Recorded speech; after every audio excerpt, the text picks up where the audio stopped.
진흙에서 연꽃을 피우듯 아무리 욕을 먹어도 결국 세상을 바꾸는 것은 정치라는 신념 하나로 저는 정치를 해왔습니다.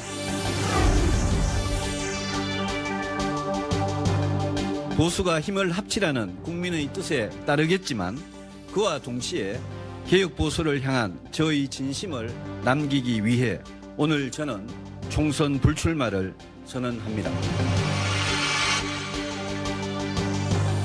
통합당의 100석 가까스로 넘긴 낙제 수준 성적에 괴멸적 참패라는 말까지 나왔습니다. 우리의 통합당과 함께 대한민국을 살리는 길로 가자.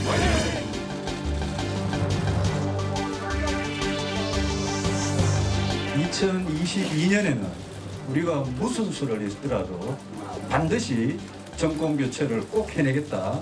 우리가 더 잘할 수 있다는 것을 확실히 보여드려서 우리가 꼭 희망을 드릴 수 있도록 그렇게 합니다.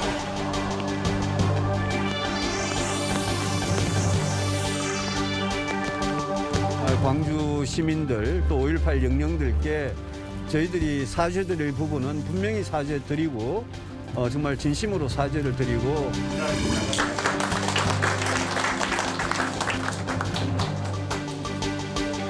제가 생각하는 시대에 필요한 리더십, 국가 지도자의 리더십은 저는 경제 대통령이 굉장히 중요하다. 왜냐하면 정치는 경제다. 또 경제는 정치다. 경제 대통령이 꼭 필요한 리더십이라고 생각하고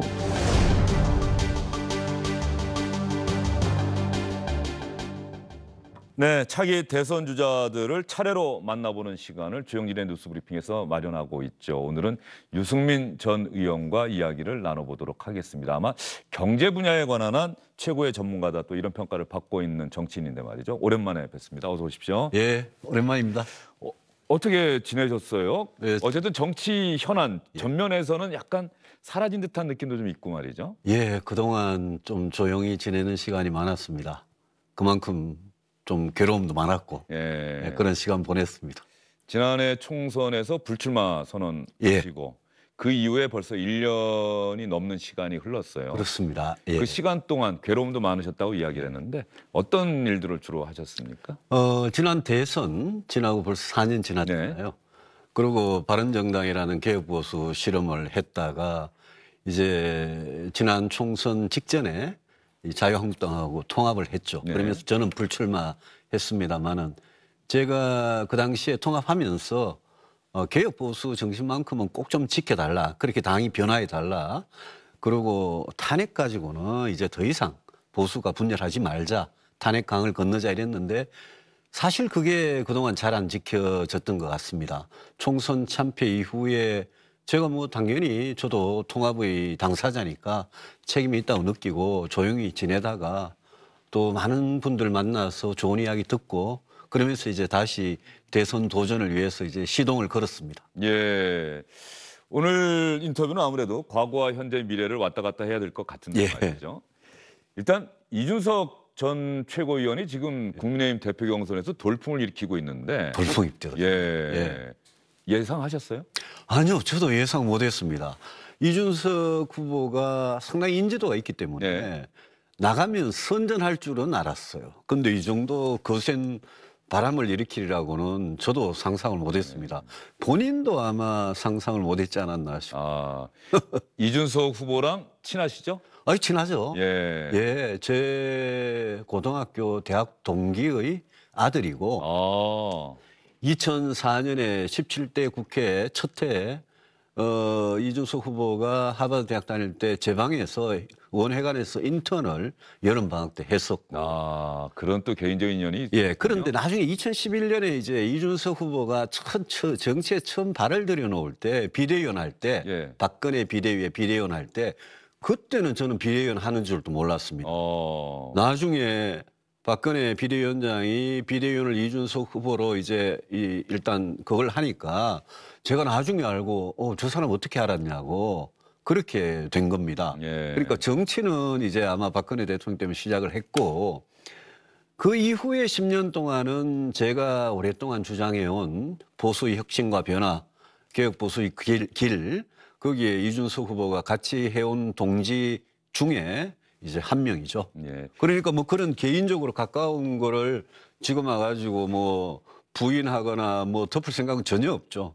예. 국민의힘에 유승민계가 있나 보죠? 없습니다. 제가 이명박 박근혜 대통령 9년 동안 예. 5년은 친이로부터 제일 큰 이제 예, 그 압박을 그 핍박을 받고 이명박 정부 때는 이명박 예. 정부 때는 예. 이명박 정부 후보를 그때 2007년 경선에서 안 도왔고 상대방에서 제일 거세게 공격했다고 5년 동안 예, 핍박을 받았고 예. 또 박근혜 정부 들어와서는 4년 동안 친박들로부터 제일 피해를 받았고 마지막에 공천까지 제하고 제 가까운 개혁적인 젊은 의원들이 다 공천 학살을 당했지 않습니까? 20대 2016년에. 그래서 20대 때 무소속으로 무소속으로 출마하셨죠. 나왔죠. 예. 그 제가 9년 동안 친박 친이로부터 제일 피해를 많이 당한 사람인데 제가 무슨 지금 그래 과거 같은 보스가 있고 그 밑에 계보원이 있는 그런 계보 없습니다.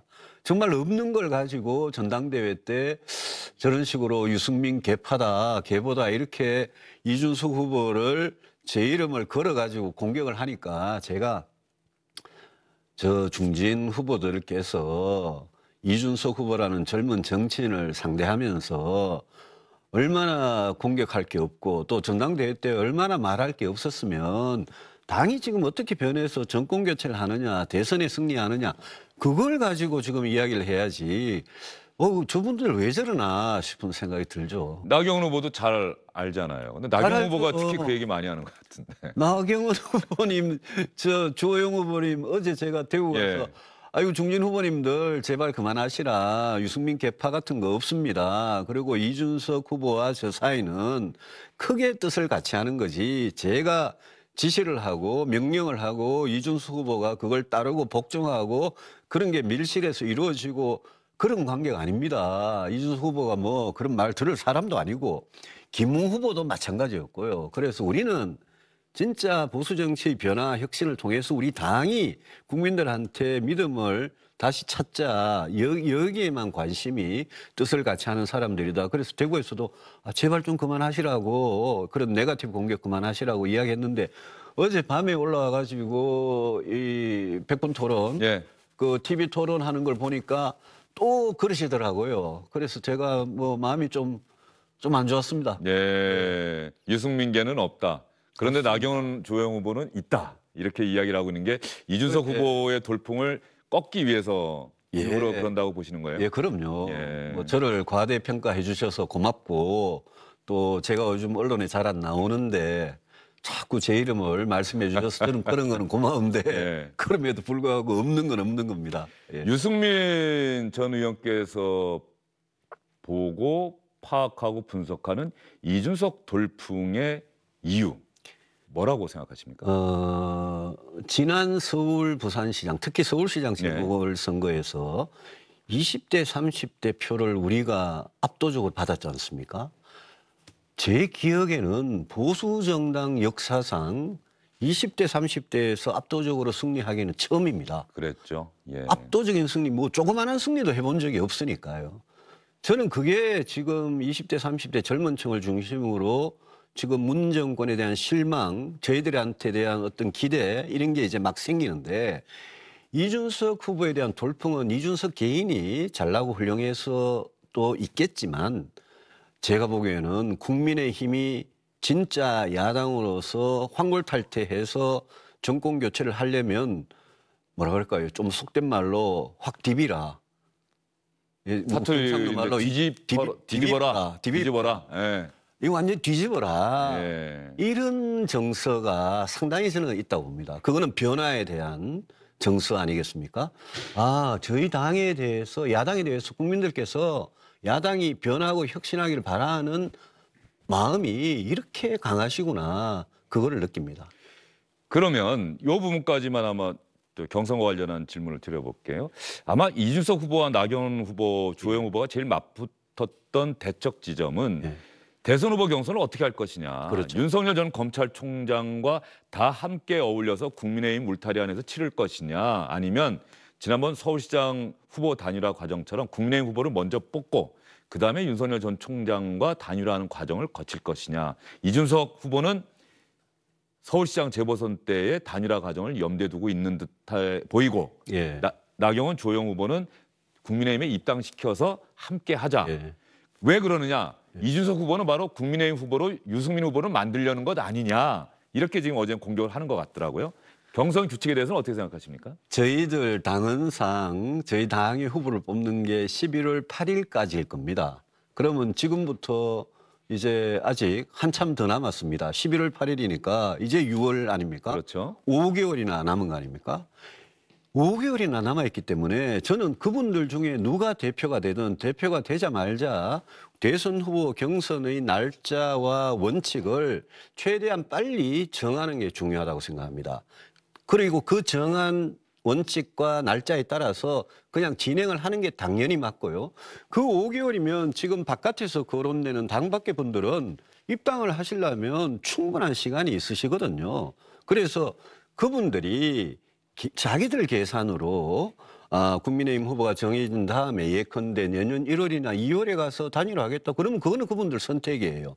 그렇지만 저희들 공당이 국민의힘이 그런 그분들의 한 분 한 분의 마음에 따라 가지고 룰이 왔다 갔다 하는 거는 저는 옳지 않다고 생각합니다. 제가 이준석 후보하고 가깝다고 이런 말씀 드리는 게 아니고 5개월이나 남아있기 때문에 충분한 시간이 있는데 이거는 서울시장 경선보다 훨씬 시간이 많습니다. 충분한 그 생각할 시간을 그분들한테 드리는 거거든요. 그래서 저는 우리가 중심을 잡고 원칙을 빨리 누가 대표가 되든 빨리 정해놓고 그 스케줄대로 그대로 가자.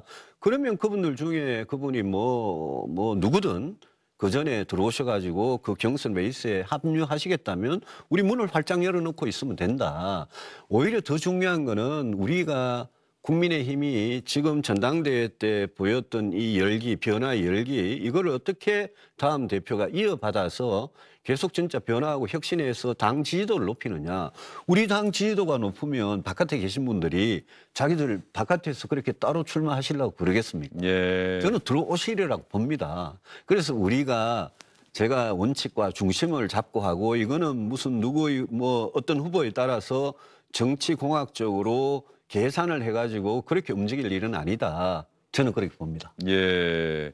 그렇게 말씀하시니까 이준석 후보와 친해서 이런 얘기하는 게 아니라 당의 원칙을 이야기하신다고 그렇습니다. 말씀하셨는데 예. 어쨌든 결과론적으로는 이준석 후보하고 비슷한 생각을 갖고 계신 것 같아요. 제가 아마 오늘 출연을 하고 예. 오늘 밤에 토론했으면 예. 제가 먼저 이야기했을 겁니다.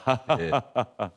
알겠습니다. 그러면 윤석열 전 총장에 대한 질문은 안 드릴 수가 없네요. 예. 당 밖에 있는데 예. 국민의힘의 대선 주자로 사람들은 많이 생각을 하는 것 같고 지지율이 높게 나와요. 예. 반면에 유승민 전 의원은 지난 대선에도 도전했고 경제 분야 전문가라는 걸 알면서도 지지율은 낮게 나오고 있단 말이죠.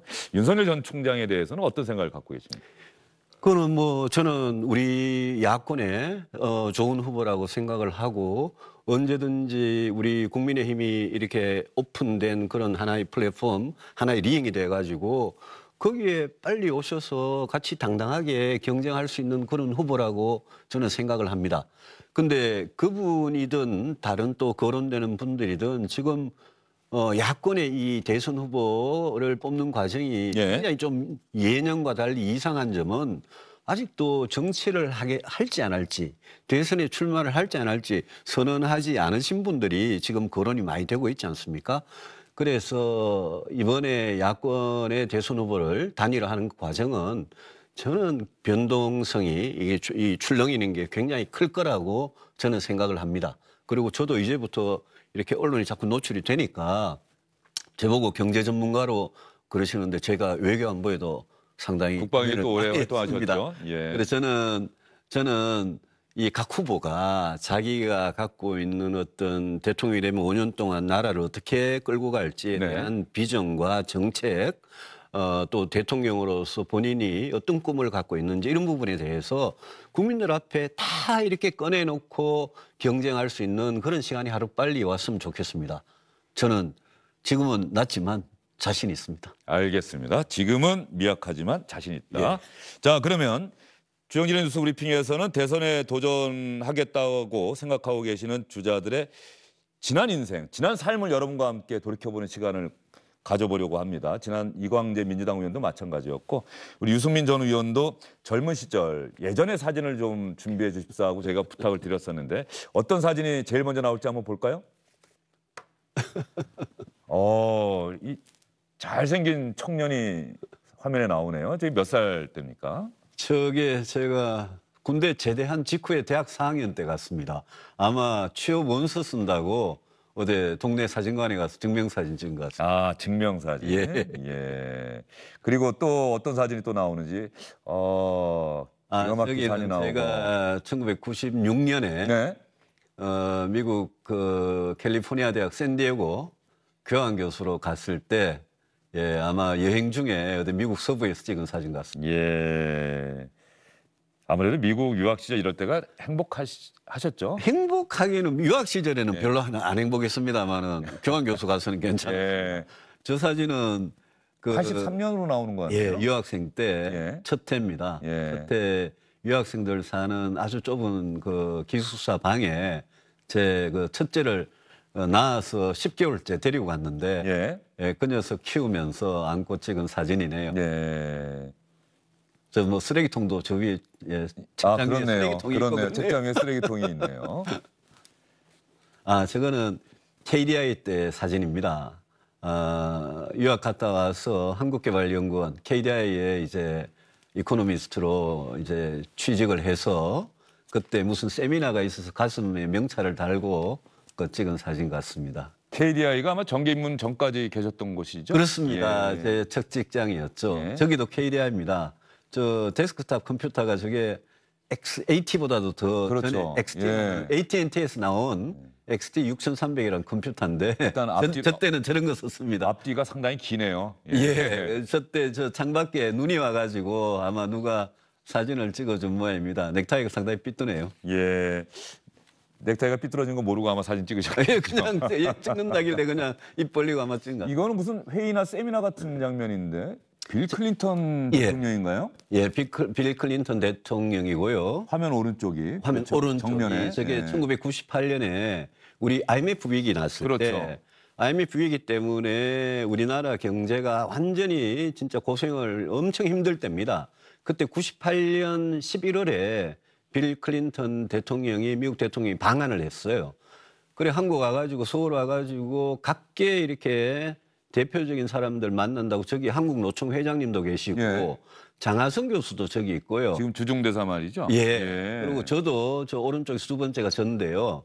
그렇게 같이 모여가지고 주로 한국 경제, 한국의 노동관계 이런 걸 이야기했는데 제가 저때 클린턴한테 쓴소리를 좀 많이 했습니다. 예하. 미국에서 우리 기업 구조조정, 금융 구조조정에 대해서 너무 간섭하고 그러지 말라고 좀 쓴소리를 했습니다. 예. 경제 KDI 연구원 시절인가요, 그러면? 그렇죠. 그때가. 예. KDI 연구위원 시절. 자, 예. 정치인 유승민에게, 인간 유승민에게 또 삶의 우여곡절이라는 게 빠질 수가 없는 거죠. 누구나 그렇듯이 예. 아마 슬펐던 인생의 순간들도 있었을 것 같은데 어떤 순간들이 또 유승민 전 의원에게는 슬픔으로 기억되고 있는 장면인지. 아버지 돌아가셨을 때인데요. 네. 그 아버지 제 중학교 때 수학여행 갔는데 부산에 저때 아버지 부산법원에 계셨습니다. 근데 부산법원에 계시면서 이제 박정희 정권의 눈밖에 나는 판결을 몇 번 하셔가지고 예. 예, 법복을 벗으셨는데 그때 아버지가 찍은 사진. 요거는 이제 대구 그 아버지 댁에서 정원에서 아버지가 돌아가시기 얼마 전에 찍은 사진입니다. 아버님이 정치인이셨죠? 예. 예. 예, 부자 정치인. 13대, 14대 두 번을 하셨습니다. 대구에서. 예. 이제 아버님 생각이 또 많이 나시겠네요. 예, 요즘도 꿈에 잘 나타납니다. 저건 세월호 배지를 달고 있는 것으로 봐서 예. 예. 첫 때는 원내대표 됐을 때 네. 세월호 유가족들이 저한테 오겠다 그래서 제 그 국회 제 원내대표실에 왔었습니다. 예. 그런데 그분들을 만나고 제가 안산의 분향소에 한번 가봐야 되겠다 싶어서 안산의 분향소를 갔었는데요. 분향소에 가서 분향을 하고 나오니까 그 옆에 컨테이너 박스에 실종자 가족들, 특히 그 허다윤 학생 어머니, 예. 조은아 학생 어머니 부모들이 예. 그 컨테이너 박스에 계속 그냥 계시더라고요. 그분들을 만나 뵙고 제가 다윤이 어머니한테 말씀을 듣는데 저때 눈물을 많이 흘렸습니다. 예. 연평도 포격 도발 때나 천안함 폭침 예. 이런 부분들도 또 예. 보수 진영의 정치인 유승민 전 의원에게는 또 잊을 수 없는 순간일 것 같은데 말이죠. 저한테는 세월호든 천안함이든 연평도든 다 슬펐습니다. 예. 그래서 우리 정치인들이 저런 국민들이 함께 슬퍼야 되는 사건들에 대해서 좀 편을 갈라가지고 이렇게 정치적으로 이용 안 했으면 좋겠다. 그런 생각을 늘 가지고 있습니다. 국민이 함께 아파하는 사안이면 같이 아파하는 예. 것이 정치인의 도리가 아니겠습니까? 예, 그렇죠. 그렇다고 생각합니다. 예. 자, 조금 무거웠던 유승민 전 의원에게 슬픔으로 기억된 순간의 사진을 여러분과 함께 봤는데 말이죠. 그러면 반면에 유승민 전 의원에게 기쁨으로 기억되는 순간들은 또 어떤 순간들인지 한번 보도록 하겠습니다. 많은 순간이 있겠습니다만 예. 역시 예. 아이인가요? 예, 아기하고 첫애입니다. 예. 애하고 유학생 시절에 산책할 예. 때 이거는 제가 테니스 대회 나가서 유학생 테니스 대회 나가서 우승을 해가지고 운동을 잘하셨던 모양입니다. 제가 야구, 테니스, 탁구 이런 예. 그만한 공 가지고 하는 거 예. 좋아합니다. 예, 저거는요 제가 KDI 1990년에 예. 부총리배 쟁탈 무슨 이 행정기관들 야구 대회가 있었는데 제가 거기서 포철구장에서 예. 홈런을 쳤습니다. 이거 진짜 홈런입니다. 예, 런닝 예. 홈런이 아니고 예. 진짜 그 90m 넘는 담장 넘어가는 홈런을 쳐가지고 제일 놀란 사람이 전데요. 저게 이제 홈런 쳤을 때 그 홈런볼입니다. 저게 세월이 지나가지고 글씨가 다 희미해졌는데 친구들이 볼펜으로 이렇게 사인해 준 거고요. 예. 저거 받은 트로피고 그렇습니다. 예. 저랬던 순간들이 있었을 거라고 사실은 정치인을 보면서 시청자 또 유권자 국민들은 잘 모르시죠. 정치인이 되기 이전의 삶에 대해서는. 그래서 저희가 특별히 마련을 해봤고요. 예. 정치인이 되시고 나서 어떤 순간들이 인상적이었느냐라고 저희가 또 여쭈었더니 예. 이런 편지와 함께 글귀를 보내셨던데 저건 어떤 겁니까? 저 100달러는 진짜 달러고요. 저 편지가 미국에서 교포가 보내신 건데 2016년에 그때 제 공천 문제 때문에 그냥 온 나라가 난리가 나가지고 저와 제 가까운 의원들이 다 공천에서 이렇게 쫓겨났는데 숙청을 당했을 때 그때 미국에 계신 교포 한 분이 100달러 지폐를 이렇게 편지 봉투에 넣으면 안 되는데 넣어서 보내시면서 저보고 대한민국은 민주공화국이다. 모든 권력은 국민으로부터 나온다. 그 헌법 1조에 자기도 100% 동감이다. 이러면 네. 저 100달러 가지고 친구들하고 이 동지들하고 같이 국밥 사 먹으라고. 저거는 2015년 4월 8일에 제가 새누리당 원내대표로서 원내대표 연설할 때가 방금 사진이 지나갔고요. 그 예. 원내대표 연설은 뭐 저도 기억하고요. 그때 읽었을 때 아마 또 심지어는 당시에 야당인 지금의 민주당 의원들조차 정말 명문이다, 명연설이다라고 칭찬을 했던 기억이 제가 납니다. 야당이 너무 칭찬하는 바람에 더 안 좋았죠. 그래서 배신의 정치인이 돼버린 건가요? 예. 그때 이제 그 이후에 공천을 못 받고 대구에서 무소속으로 출마해서 당선하던 그런 사진이고요. 예. 저 사진은 제가 2017년에 이제 대선 도전했을 때 바른정당 후보였죠? 맞습니다. 예. 기호 4번 바른정당 후보로 출마할 때 그때 사진들이네요. 보니까. 예. 자, 이 사진을 쭉 여러분께 보여드렸는데 유승민 전 의원은 대선에 이제 다시 한번 도전하겠다는 의사를 굳히고 있는데 어떤 노래를 참 좋아하시는지 그리고 그 노래를 왜 좋아하시는지 또 저희가 궁금했는데 시청자 여러분 궁금하시죠? 한번 들어볼까요? Now I understand what you tried to say. 예, 이 노래는 이 부분에서 시작하는 게 아니라 처음에서 시작을 했어야 될 것 같은데 스테어리 나이. 예. 빈센트. 예. How you tried to set 빈센트라는 노래고요. 예. 돈 맥클린이라는 사람 노래입니다. 예. 이게 처음에 시작할 때 방금 말씀하신 대로 별이 스타리 나이트 이렇게 별이 진짜 쏟아지는 밤에 시작하는데 저게 그 별이 빛나는 밤이라는 고호 그림. 그렇죠. 예, 저 그림에서 시작하는 노래거든요. 이렇게 하늘에 구름이 맞습니다. 물결치고 보름달이 이렇게 예, 있는. 남색빛 이 밤하늘에 별은 노랗게 그려가지고 이렇게 별들이 하고 이 달이 있고 이런 그림인데 저는 저 노래 들으면 꼭 윤동주의 별 해는 밤. 지금 저희 시가. 스튜디오 뒤에 또 예. 별에는 밤 윤동주. 예, 별 해는 밤 저 시가 생각이 나고 윤동주 시인하고 저 빈센트 반 고흐죠. 고흐하고 저는 공통점이 처음에 무슨 일을 굉장히 외롭게 시작하고 처음에는 남들이 알아주지 않지만 나중에 그거를 알아주는 사람, 네. 들어주는 사람이 한 사람 한 사람씩 늘어나서 나중에는 이제 사람들이 그 진심을 이해해주는 그런 이제 뜻입니다. 그래서 제가 저 노래를 이제 상당히 좋아합니다. 예. 왜 좋아하시는지는 알겠고 예. 별에는 밤, 별 하나의 사랑과 별 하나의 추억과 윤동주 시인의 별에는 밤이란 시도 좋아하고 빈센트라고 하는 돈 맥클린의 노래도 참 좋아하시고 왜 좋아하시는지는 알겠는데 어쨌든 유승민이라고 하는 정치인은 지금 이 순간에 올해 내년에 국민의 지지와 사랑 이해를 받고 싶어 하신다. 자, 그럼 이 질문은 아마 계속 나올 테니까 제가 또 드릴 수밖에 없는데 박근혜 전 대통령, 윤석열 전 총장이 입당을 하든 함께 경쟁을 하든 아마 박근혜 전 대통령 문제는 안 나올 수가 없을 거예요. 윤석열 전 총장에게도 예. 유승민 전 의원에게도 어떤 존재입니까? 정치적으로 저는 뭐 그 박근혜 대통령 시절에 당대표 시절에 비서실장도 했고요.